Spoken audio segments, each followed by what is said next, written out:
Weta Tongtian. Ita. Selamat malam semuanya. Apa kabar? Semoga sehat selalu ya semua ya. Dan hari ini kita sesuai dengan rencana kita di minggu yang lalu bahwa setelah kita belajar tentang secara garis besar atau gambaran umum konsep tasya yang telah kita bahas di minggu yang lalu, maka di minggu sekarang kita coba mengkaji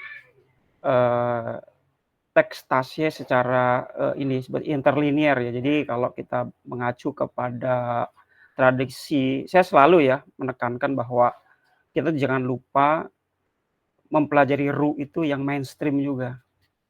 Jadi kalau misalnya kita mau jujur-jujuran ya, di Indonesia ini kan kalau kita bicara Ru Ciao atau Konghucu ini kan ada 2 layer sebetulnya. Ya. Layer pertama itu ya sudah pasti memang secara umum yang kita ketahui, yang orang awam juga ketahui bahwa Konghucu dalam konteks agama atau tradisi rakyat. Ya, kita bicara Konghucunya itu sudah saya sih nggak bilang terkontaminasi lah. Mana ada sih ajaran agama yang zaman sekarang nggak terkontaminasi dari ajaran-ajaran yang lain gitu. Saya rasa nggak ada tuh yang murni-murni itu. Tapi intinya adalah mungkin yang maksud saya adalah rakyat ini adalah yang memang hidup di kalangan tradisi. Jadi ke kelenteng gitu bareng-bareng gitu ya, pai senming, pai dewa, pai kongco gitu ya, dan lain sebagainya yang memang itu tidak ada sekat-sekat seperti halnya agama-agama pada umumnya gitu. Tapi kita menjalankan tradisi leluhur yang memang ya tahu kita ini Konghucu aja. Selain kita di rumah ada masih pai-pai Cusien gitu. Cusien itu berarti leluhur ya. Latar leluhur, kita masih ke Lithang gitu atau mungkin kita ke Kelenteng, pai-pai Senming, Sinbeng dan lain sebagainya. Pai Tikong gitu ya. Itulah Konghucu.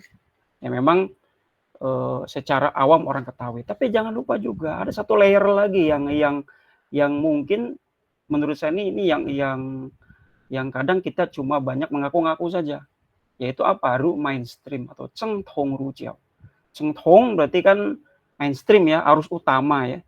Jadi seperti ru yang lebih cenderung ke tradisi pemikiran, intelektual, ruis gitu. Nah, inilah yang mungkin sekarang ini jarang sekali kita bahas.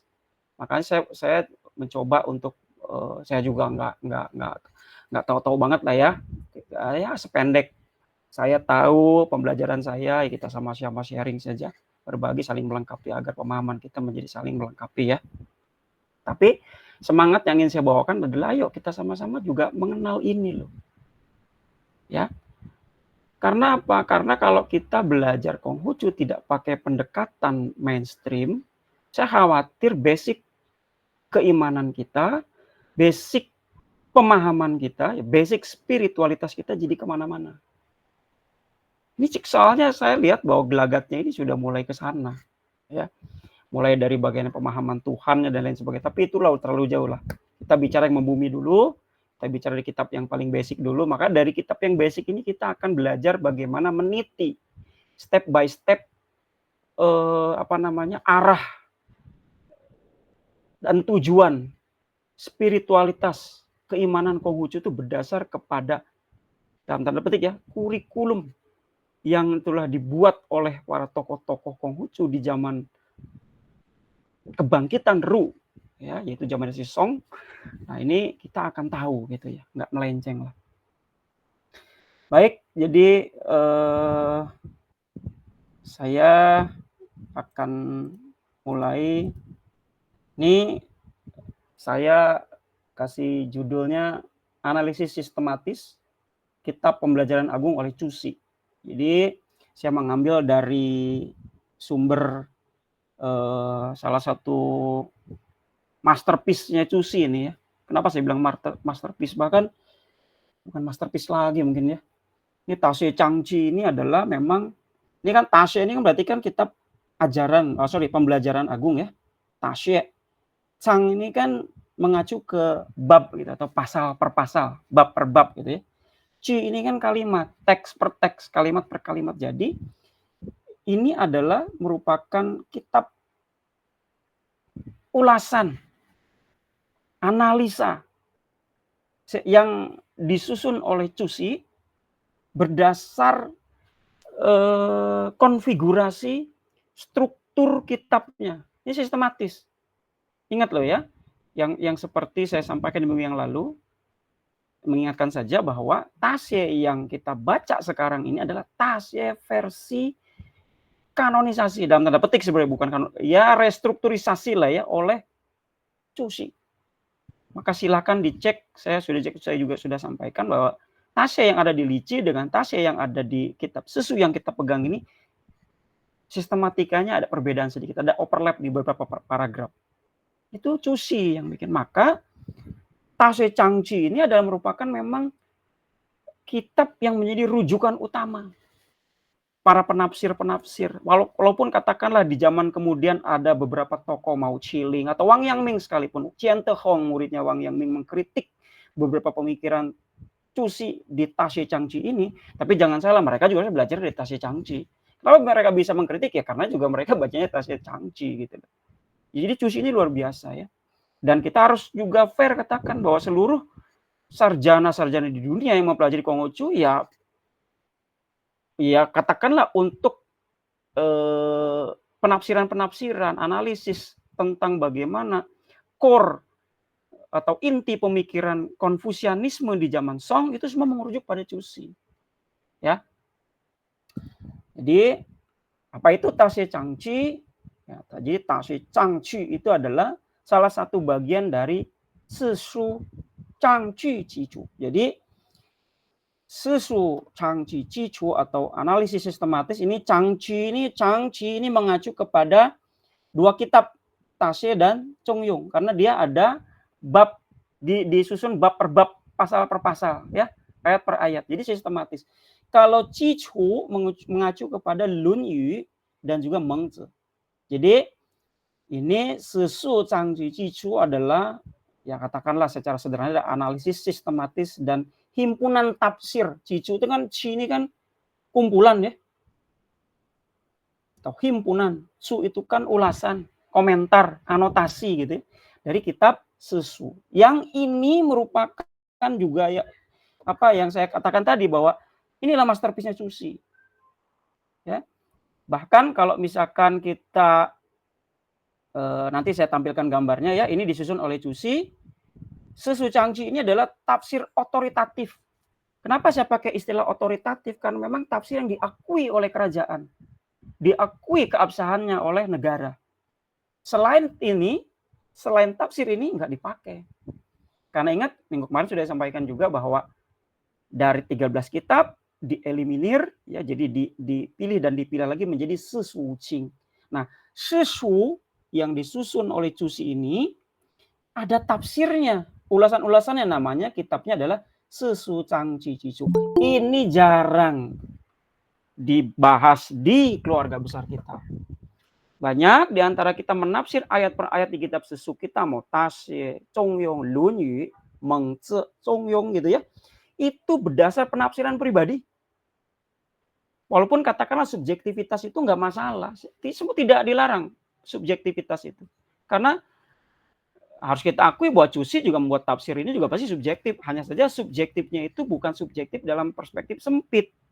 Tapi subjektivitas yang berdasar kepada pola pengkajian, pembelajaran yang holistik, komprehensif. Cusi itu sepanjang hidupnya, katakanlah dari dia usia muda sampai di masa tuanya menghabiskan waktunya itu untuk menganalisis 4 kitab ini.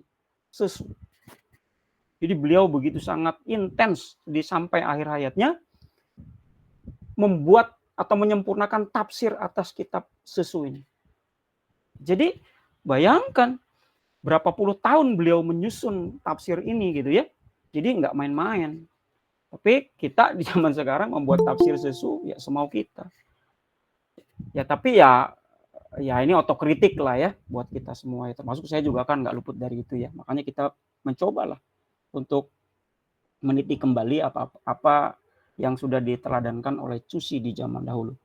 Nah, jadi kalau misalnya kita, tadi saya katakan ya, ini kan Sesu Changqi ini adalah teks otoritatif. Yang Sisong. Jadi menjadi landasan utama pembinaan moralitas, pendidikan formal gitu ya. Jadi dari tingkat Xiaoxue, SD gitu kalau zaman sekarang ya, sampai dengan Taxue atau Taixue, akademi kerajaan, katakanlah kalau sekarang itu sekolah tinggi atau university, ini semua mengacu kepada teksnya Cusi. Maka kitab ini juga menjadi standar dalam ujian pegawai negeri atau Keju. Ya, Keju. Jadi zaman dulu itu kalau orang dari kalangan rakyat jelata kalau mau sukses, hidupnya berhasil itu kan pendidikannya harus bagus. Kalau mau sukses banget ya harus menjadi sarjana yang berhasil. Lolos dari ujian-ujian step by step ya yang dilakukan oleh mulai dari pemerintah daerah sampai kepada negara. Kalau misalkan sudah mencapai tingkat negara, kerajaan gitu ya, itu lulus terbaik, wah udah pasti masa depannya cerah itu, menjadi pejabat, menantu bangsawan gitu, mendapatkan privilege yang luar biasa. Jadi kalau misalnya kita flashback ke abad ke-12 sampai ke 19 ya, jadi zaman Song Selatan sampai dengan zaman Qing, akhir dinasti Tiongkok gitu ya, dinasti terakhir Tiongkok. Kita bisa lihat nih dari gambar ini, saya mengambil dari bukunya The Four Books Daniel Gardner ya, profesor Harvard, keren tulisan itu, bagus-bagus. Lihat gambarnya. Ya. Ini adalah mencerminkan nih sekolah rakyat di zaman dulu ya, dengan ruangan yang seadanya, guru juga seadanya gitu ya, dengan ini kan di kalangan rakyat ya, kalangan katakanlah bukan kalangan borjuis lah, bukan kalangan berada gitu ya, bukan kalangan dari golongan-golongan pejabat, ini golongan kelas bawah rakyat dengan keadaan yang serba terbatas, tapi tetap mereka belajar. Apa yang mereka pelajari ini? Sesu Changqi, Cicu. Nah, ini lihat bagaimana ini saya sengaja tampilkan ini supaya kita juga punya pemahaman-pemahaman baru lagi. Kita soalnya jarang dibahas ya seperti ini. Jadi kalau di zaman dulu itu, ini anak kecil nih. Jadi dari usia umur 8 tahun tuh udah diajarkan. Ya, mulai dari kitab-kitab yang paling sederhana gitu ya. Zikui gitu, Sanzicing, kemudian juga Sesu. Nih, diajarkan. Menghafal, metodologinya itu menghafal. Jadi anak kalau sudah baca, dia maju ke depan, membelakangi guru, melafalkan isi kitab Sesu. Ya. Jadi konteks xie er si zi gitu. Jadi belajar selalu dilatih, diulang dalam konteks tafsirnya He Yan itu zaman Han dulu. Itu yang disebut dengan diulang, dilatih itu sebenarnya dilantunkan. Jadi kita suka lihat kan ya, bagaimana kalau sistem pendidikan orang Tiongkok kuno itu zaman dulu anak-anak itu kan sambil melantunkan isi kitab sambil bernyanyi ya, dengan kepala bergoyang kanan kiri gitu. Itu kan metodologi cara menghafalnya atau cara belajarnya orang-orang zaman kuno dulu. Nah, ini lihat yang disebut Keju ini. Ujian negara. Ini lorong-lorong ini nih ya. Mereka ini di sini ada seperti kamar-kamar. Mereka di situ akan membuat esai. Kalau zaman sekarang itu seperti apa ya? Bukan skripsi sih, seperti mirip ke tesis mungkin ya. Membuat esai lah. Jadi penjabaran dari ajaran-ajaran Sesu dalam konteks penyelenggaraan negara, politik gitu. Bikin esai. Maka tradisi orang zaman dulu itu yang disebut seorang ru'is itu tidak luput dari yang namanya membuat penafsiran baru. Itulah makanya ada istilah Wenku Ercesin itu yang disebut meneliti yang kuno untuk memahami kebaruan. Itu maksudnya itu adalah membaca kitab-kitab kuno, mempelajari ajaran-ajaran suci para sengren di zaman kuno, kemudian dia membuat sebuah kajian baru ya yang sesuai dengan relevansi zaman, dinamika zaman ketika dia hidup. Ya baik itu politik, pendidikan moral gitu ya. Nah, itulah semangatnya. Maka ada kitab-kitab yang disebut Chuan. Jadi gini, kitab suci Konghucu itu ada dua kategori. Satu tuh Qing. Qing itu berarti kitab klasik, kitab suci. Qing, ya. Qing. Qing itu teks otoritatif disimpan di kerajaan. Ya, bahkan ketika sudah dikenal sutra, ditulisnya di atas sutra. Maka jangan heran kan, ada istilah sutra untuk pembacaan sutra untuk agama sebelah, itu kan bagian dari sejarah itu, yang perlu juga kita ketahui. Ya, satu Qing, kitab klasik, satu lagi adalah Chuan. Chuan itu berarti ulasan. Nah, seperti Cusi. Cusi itu membuat susu Zhang Ju Chu adalah kitab ulasan. Jadi ada Chuannya, ulasan-ulasannya, tafsir-tafsirnya. Yang kalau tradisi orang zaman dulu itu biasanya penjabaran itu dibuat secara harfiah. Huruf per huruf, frasa per frasa, kalimat per kalimat. Nah, itu identik atau kekhasan dari bagaimana sarjana-sarjana kuno itu menafsir sebuah kitab yang disebut kitab suci, ya.